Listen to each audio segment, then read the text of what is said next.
linseed oil. It is a typical drying oil which requires the maximum amount of hydrogen to be added. Colloidal solution, the colligative property value is always low. Aniline is a weaker base because this lone pair of electron cannot be donated.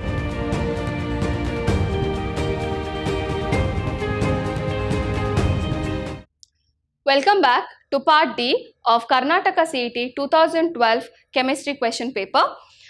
We'll start with the 21st question. Impossible orbital among the following is option A 2s, option B 3f, option C 2p, option D 4d. See, impossible orbital, in the third shell f orbital is not possible, so it is a very obvious answer, that is 3f, which is option D. Correct? Next question.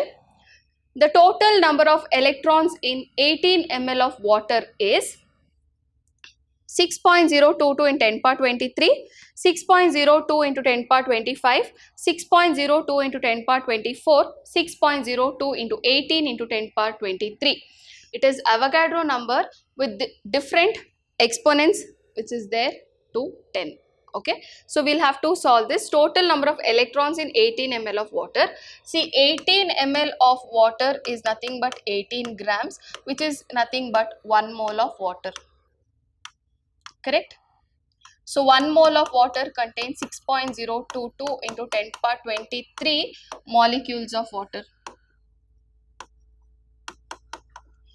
Each water molecule, how many electrons are there? Hydrogen has 2 electrons, that is each hydrogen atom has 1 electron. So 2 hydrogen atom, 2 electrons. And in oxygen, how many electrons are there?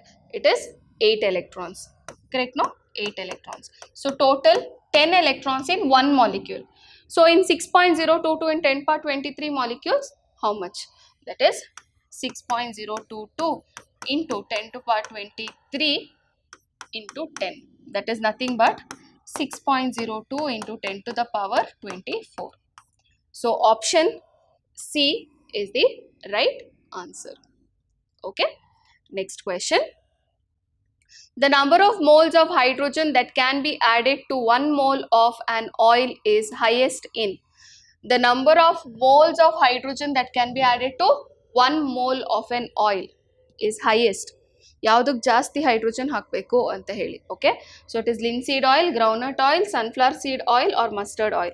It is the fact which you need to know. It is linseed oil. It is a typical drying oil which requires the maximum amount of hydrogen to be added. Okay, so it is linseed oil. Next question.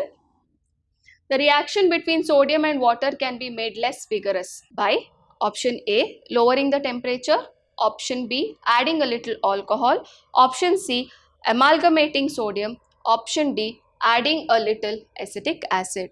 So what do we have to know here is, when can we reduce or make the reaction less vigorous between sodium and water? We know when we add sodium to water with hissing noise, it will just move around and it reacts very vigorously, isn't it? How to make it less vigorous? It is by amalgamating sodium. If we amalgamate sodium, the reaction becomes less vigorous. Okay, so option C is the right answer. Next question. All colloid dispersions have a very high osmotic pressure, low osmotic pressure, no osmotic pressure, high osmotic pressure. So colloids, for a colloidal solution, what happens to colligative properties?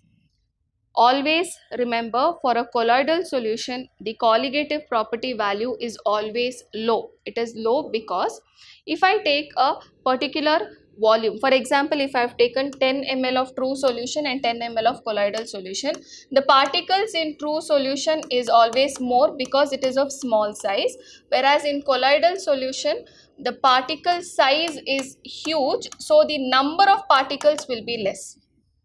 So when the number of particles is less, the colligative property also value will be lesser. So for osmotic pressure, it cannot be very high. No osmotic pressure or high osmotic pressure is wrong. It is low osmotic pressure. Always remember, for a colloidal solution, colligative property value will be lesser always because of the size of the particle. Okay. Next question. Silver iodide is used for producing artificial rain because silver iodide is. See, silver iodide, why is it used for producing artificial rain? It is also called as cloud seeding. Why? Option A, is easy to spray at high altitude, is easy to synthesize, has crystal similar to ice, is insoluble in water. Option C is the right answer. That is, it has a crystal structure similar to ice, thus it is used in seeding the cloud. Okay, to produce what? Artificial rain. So next question is, the equilibrium constant of a reaction is 0.008 at 298 Kelvin. The standard free energy change of the reaction at same temperature is. Option A, plus 11.96, option B, minus 11.96 kilojoules, option C, minus 5.43 kilojoules, option D, minus 8.46 kilojoules. So here we need to find the standard free energy change for the reaction. What is the formula of delta G? It is delta G is equal to minus 2.303 RT log K. So here minus 2.303, R value is 8.314 into T is 298 and equilibrium constant is 0.008, that is 0.008. if I have to write 1, 2, 3, so it is 8.0 into 10 to the power minus 3. Okay, so it will be log of 8 into 10 to the power minus 3. So here I'll keep it as it is. You don't have to actually solve or multiply at all. I'll tell you why it is. Log 8 plus minus 3 log 10. Correct? So what is the value here? Minus 2.303 into 8.314 into 298 into log 8 is 0.903 plus minus 3. So minus 3 minus 0.903. So you'll get it as minus value, minus 2.303 into 8.314 into 298. Actually, you don't have to write so many times. 2.097 I will get. Correct alva? Minus into minus, so positive value ಬರಬೇಕು. ಇಲ್ಲಿ ನಿಮ್ಮ ಹತ್ರ ಇರೋ positive value ಒಂದೇ option ಯಾವುದದು? 11.96 ಕಿಲೋಜೌಲ್ಸ್. ಅದಕ್ಕೆ ಹೇಳಿದ್ದು ಇದು ಪೂರ್ತಿ ಸಾಲ್ವ್ ಮಾಡಬೇಕು ಅಂತ ಇಲ್ಲ. Minus into minus positive value ಬರುತ್ತೆ. ಪಾಸಿಟಿವ್ ವ್ಯಾಲ್ಯೂ ನಿಮಗೆ ಒಂದೇ ಇರೋದು ಆಪ್ಷನಲ್ಲಿ. It is plus 11.96 kilojoule. So that has to be the answer. By chance negative value ಇದ್ದಿದ್ರೆ ರೌಂಡ್ ಆಫ್ ಮಾಡಿ ಮಲ್ಟಿಪ್ಲೈ ಮಾಡಿ nearest answer you can tick the correct answer. Okay, so next question. The function of potassium ethyl xanthate in froth flotation process is to make the ore, option A, attracted towards water, water repellent, lighter, heavier. So potassium ethyl xanthate is called as collector, which increases the non-wettability of ore. Correct alva? So which is the correct answer? Attracted towards water or water repellent? It is water repellent. Correct? No? It is option B. So option B is the right answer. Next question. The correct order of electronegativity of nitrogen, oxygen, fluorine and phosphorus is: along the period electronegativity increases, down the group decreases. Correct alva? So we have nitrogen, oxygen, fluorine, nitrogen ಕೆಳಗಡೆ phosphorus. So which has the highest electronegativity? It is fluorine, then comes oxygen, then comes nitrogen, then comes phosphorus. Correct? So which is the correct option? Fluorine, oxygen, nitrogen, phosphorus. Option C is the right answer. Next question is, the S block element used as a catalyst in the manufacture of Buna S rubber is option A magnesium, option B calcium, option C barium, option D sodium. So Buna S is the reaction of butadiene with styrene in the presence of sodium as a catalyst, isn't it? So option D is the right answer. Okay. Next question. Which of the following is not a characteristics of a covalent compound? Okay. Low melting point, no definite geometry, insoluble in polar solvent, or small difference in electronegativity difference between the combining atoms, which is not a characteristic. So covalent compounds have a definite geometry. So they have told it is no definite geometry. So this is the correct answer for a covalent compound. Okay, not a property of a covalent compound. Okay, next question. The volume of 0.1 molar oxalic acid that can be completely oxidized by 20 ml of 0.025 molar KMnO4 solution is A 125 ml, B 25 ml, C 12.5 ml and D 37.5 ml. So we require the volume of 0.1 molar oxalic acid that can completely oxidize 20 ml of 0.025 molar KMnO4 solution. So which is the formula we need to know to find out the volume? That is A1 M1 V1 is equal to A2 M2 V2. So here what is A1 and A2? For oxalic acid it is the basicity of an acid, and for KMnO4 it is the change in oxidation number during the reaction, that is how many electrons it can accept during when it is acting as a oxidizing agent. Okay, so that if you know, you can solve this. KMnO4 requires 5 electrons, or the change in oxidation number is 5. Okay, and oxalic acid, the basicity of oxalic acid is 2. That is, it can give 2 H plus ions. So if I take this side to be oxalic acid and this to be KMnO4,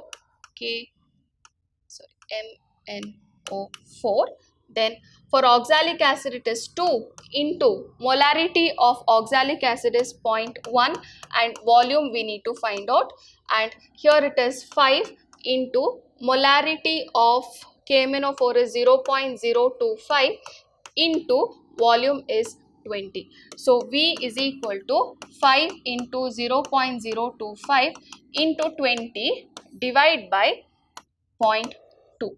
So V will be equal to, so the answer, if you solve this, you will get it as 12.5 ml. So the volume required is 12.5 ml, that is option C is the correct answer. There is one more way to solve this, that is N1 V1 is equal to N2 V2. You have to convert the molarity into normality and you can use the direct formula. Of course, again you will have to convert the molarity into normality using this similar method. I have just used the direct equation here. Okay. Next question.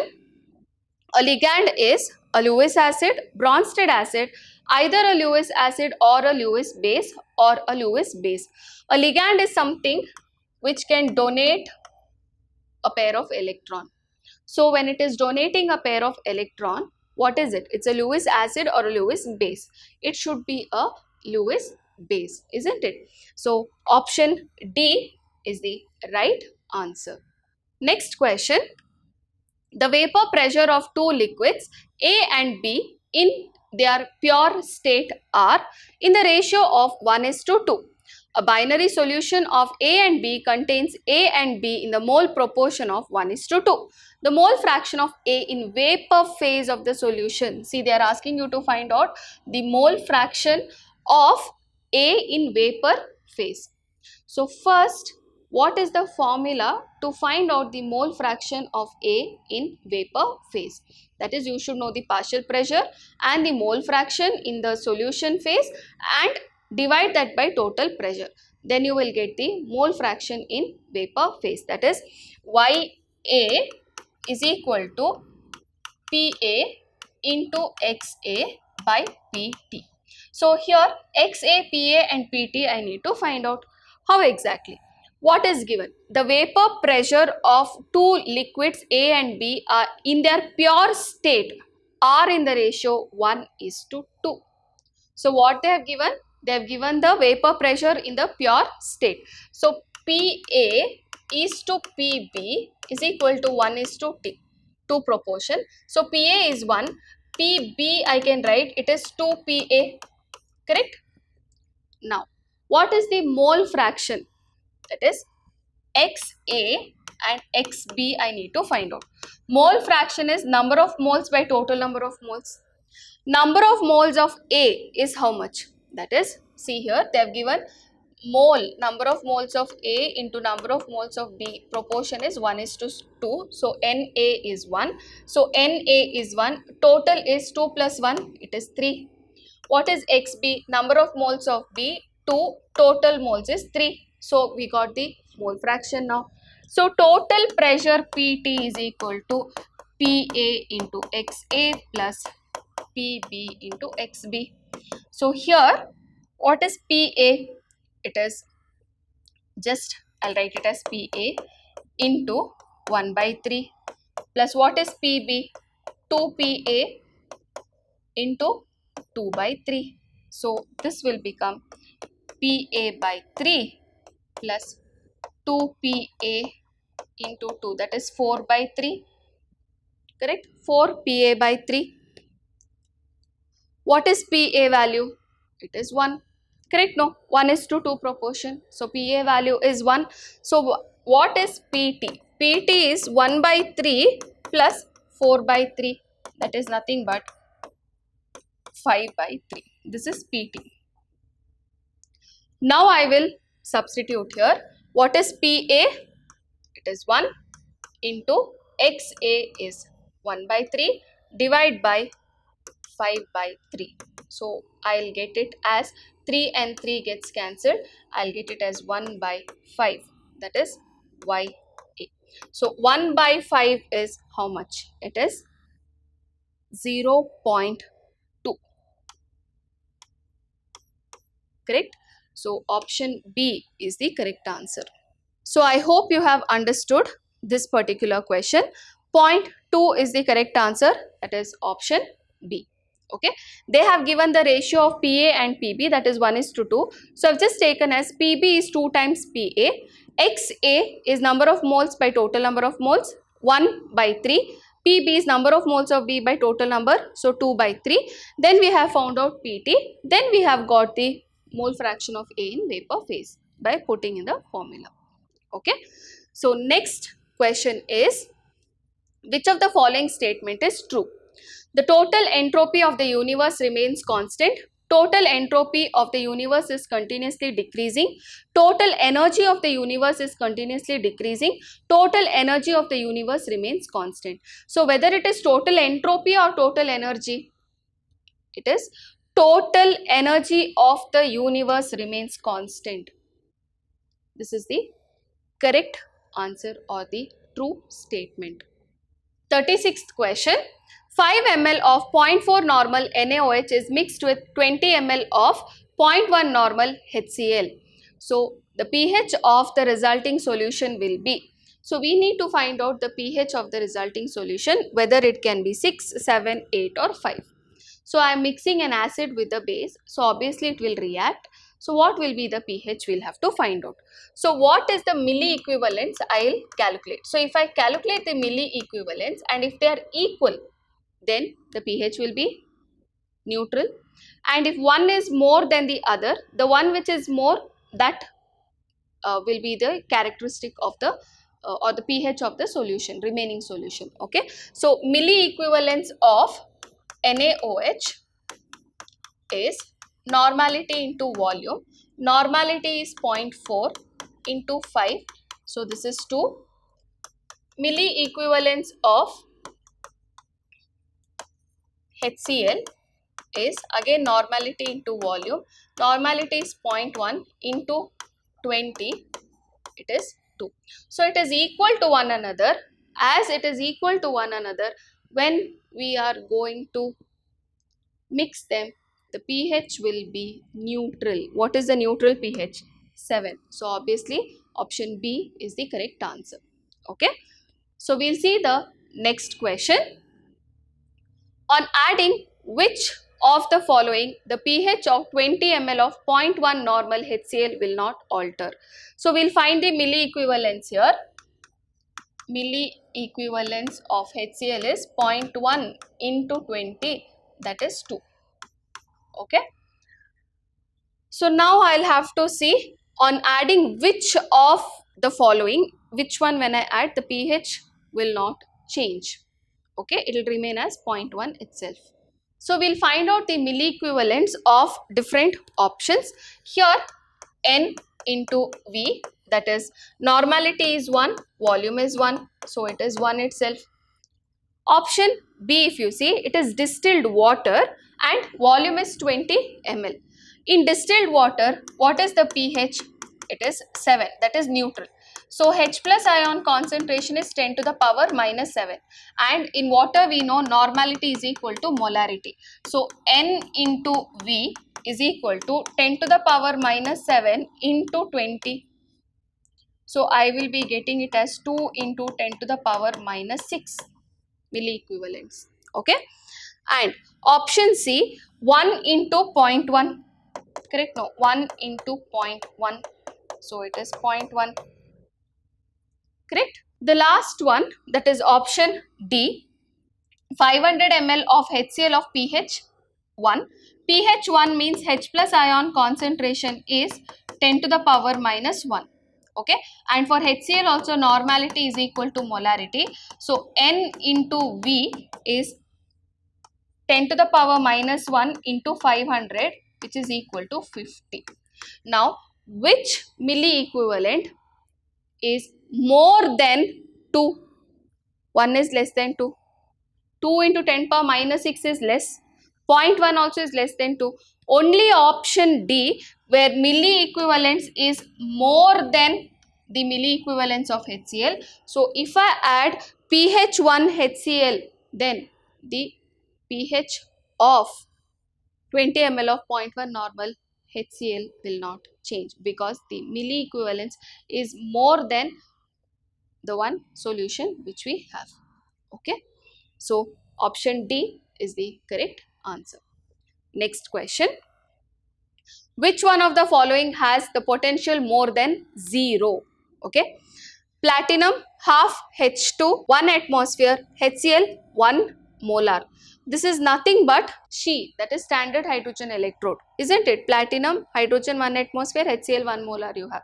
So here the potential is 0. We already know it is 0 volt. Here of course it can change, it is 2 molar is taken. Here HCl is 0.1 molar, here HCl is 0.5 molar. So we have to find out which one of the following has a potential more than 0. It should be more than 0. So here I can use the formula E naught of the cell is equal to 0.059 divided by 2 log X. And what is this X? X is molarity of HCl. Okay.